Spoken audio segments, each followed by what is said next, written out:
এজন্য আল্লাহ তাআলার তৌফিক ছাড়া বান্দা আমল করতে পারে না, নামাজ পড়তে পারে না, সেজদা দিতে পারে না।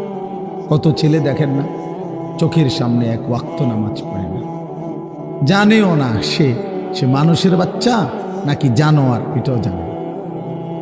হাইওয়ান কিনা না মানুষ বলতে পারে না। কে পাঠাইলো, কেন পাঠাইলো, কে সৃষ্টি করলো, কেন সৃষ্টি করলো, কি জন্য আসলো, কিচ্ছু জানে, কিছুই জানে না।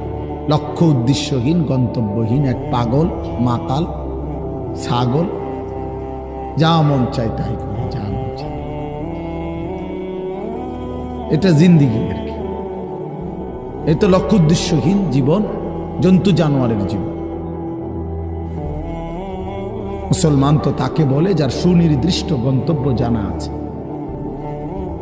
ইমানদারের গন্তব্য জানা আছে যে আমার গন্তব্য কোথায়, আমার এটা হায়াত, এরপরে আমার মৃত্যু, কবর, এরপরে আমার হাসরের মাঠ, এরপরে আমার মিজান, হিসাব, এরপরে আমার ফুলসেরাত, এরপরে আমার জান্নাত।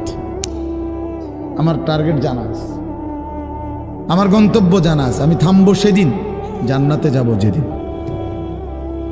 আমার টেনশন দূর হবে সেদিন, আমি জান্নাতে ঢুকবো যেদিন।